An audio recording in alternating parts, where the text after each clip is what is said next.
खजिना. खूप खूप वर्षापूर्वीची गोष्ट. महादेवपट्टण नावाच्या गावात मकरंद नावाचा गृहस्थ राहत होता. तो खूप धूर्त आणि कावेबाज होता. त्याचं एक दुकान होतं. त्याचा एक मित्र होता मिहीर. त्या मिहीरची बऱ्याच दिवसापासून काशी यात्रेला जाण्याची इच्छा होती. तो त्याची तयारीही करत होता. मिहीरने 100 मुद्रा साठवल्या होत्या. गावाला जाण्यापूर्वी त्या कोणाजवळ तरी सुरक्षित ठेवायच्या आणि गावाहून आल्यानंतर त्या व्यक्तीकडून त्या परत घ्याव्या, असा त्याचा बेत होता. दुसऱ्या दिवशी तो मकरंदच्या दुकानात गेला. त्याच्याशी थोडा वेळ गप्पा मारून झाल्यावर तो म्हणाला, "तू माझ्या सुवर्णमुद्रा थोडा दिवस नीट सांभाळून ठेवशील का? माझी ही आयुष्यभराची पुंजी आहे." त्यावर मकरंद म्हणाला, "कोणत्याही नात्यात विष कालवणारी गोष्ट म्हणजे पैसा.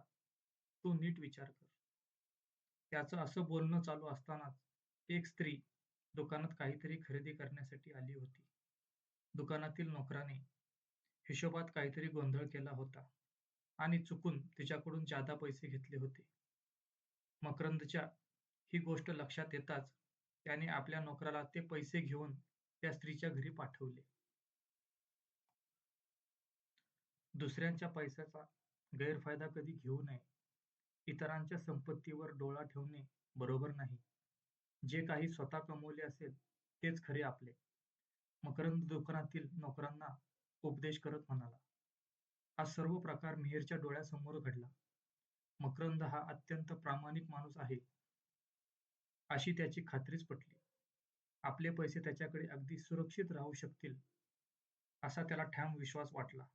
तो म्हणाला, "मकरंद, माझा तुझ्यावर विश्वास आहे. तुझ्यापाशी माझी पुंजी ठेवून मी सुखाने काशी यात्रेला जाईल.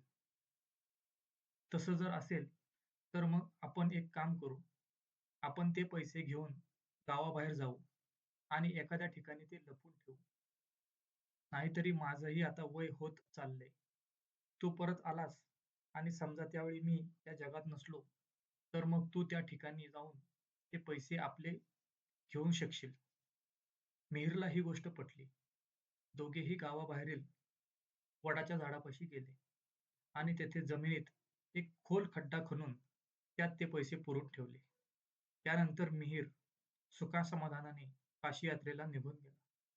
बरोबर 6 महिन्यांनी तो यात्रेहून परत आला आणि थेट आपले पैसे काढून घेण्यासाठी एकटाच गावाबाहेर असलेल्या त्या विशिष्ट झाडापाशी गेला. 6 महिन्यापूर्वी बुजवलेल्या खड्ड्यातील माती त्याने पुन्हा उकरली. पाहतो तर काय, आता काहीच नव्हते.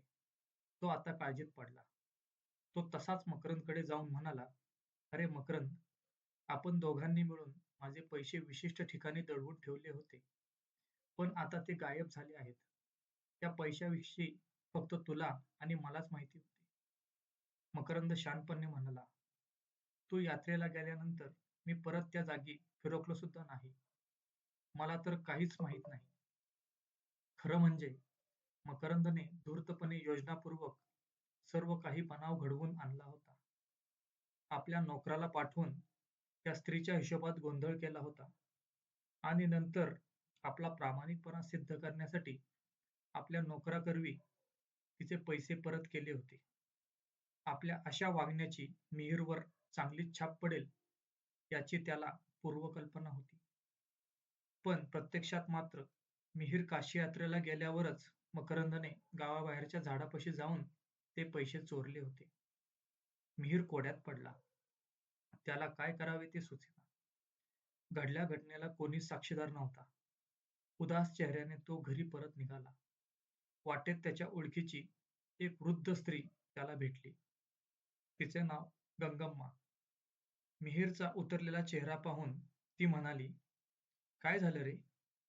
त्यावर मिहीरने घडलेली सर्व हकीकत तिला सांगितली. ती ऐकताच गंगम्मा मोठ्याने हसून म्हणाली, "एवढंच ना? मी तर हे प्रकरण चुटकीसरशी सोडवून दाखवीन." त्यानंतर तिने मिहीरला ती युक्ती सांगितली. ती घरी गेली. तिने एक संदूक घेतली व ती थेट मकरंदकडे गेली. "मकरंद, तू प्रामाणिक मनुष्य आहेस. तू आजवर कोणाच्याही पैशावर कधीच डोळा ठेवला नाहीस. त्यामुळे आज मी या 200 सुवर्णमुद्रा तुझ्याकडे ठेवण्यासाठी आणल्या आहेत. तुला माहीतच आहे, माझा मुलगा काशीला गेला आहे. तो अजून परत आलेला नाही. मला आता काळजी वाटू लागली आहे. म्हणून मी स्वतःच त्याला भेटायला काशीला निघाले आहे. ही एवढी रक्कम मी बरोबर कशी काय नेणार? वाटेत चोरीबिरीला गेली तर? हे ऐकून मकरंद फार खुश झाला. याचा अर्थ एकच होता. मिहिरने स्वतःचे पैसे गहाळ झाल्याची गोष्ट गावात अजून कोणालाही सांगितलेली दिसत नाही. मकरंद त्याने ठपकाही ठेवला नव्हता. नेमकं गंगाम्माचं व त्याचं हे बोलणं चालू असतानाच मिहीर तेथे आला आणि म्हणाला, "मी तुझ्याकडे ठेवायला दिलेले पैसे." त्याचं हे वाक्य पूर्ण होण्याआधीच मकरंद घाईघाईने म्हणाला, "अरे हो, मी तुला तेच सांगायला निघालो होतो. तुझे पैसे मला त्या झाडाखालच्या खड्ड्यात मिळाले. अरे तू चुकीच्या ठिकाणी शोधले असणार. थांब हं, मी ते तुला देतो." असं म्हणून त्याने घरातून घाईने मकरंदच्या पैशाची पुरचुंडी आणून त्याच्या स्वाधीन केली. आता जर मिहीरच्या पैशाची गोष्ट गंगाम्मासमोर उघडकीस आली, तर ती स्वतःच्या 200 सुवर्णमुद्रा आपल्याकडे ठेवायला देणार नाही व आपलं मोठंच नुकसान होईल. त्यापेक्षा मिहीरच्या 100 सुवर्णमुद्रा परत केलेल्या बऱ्या, असा हिशोब त्याच्या मनाशी केला. गंगम्मा मिहीरकडे बघून म्हणाली, "अरे मिहीर, तू नुकताच काशीहून परत आलास ना? मग तिथे तुला माझा मुलगा भेटला का? मी त्याला शोधायला आता निघालेच आहे."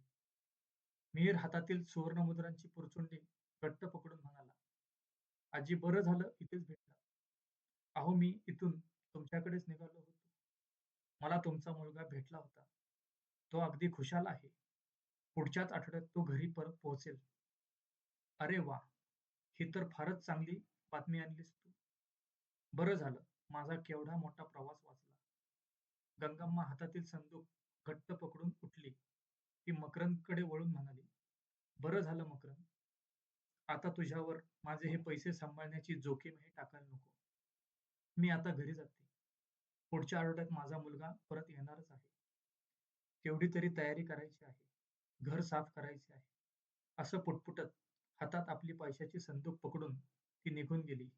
मिहीरही आपली पैशाची पुरचुंडी घेऊन निघून गेला. मकरंद हताश होऊन त्या दोघांकडे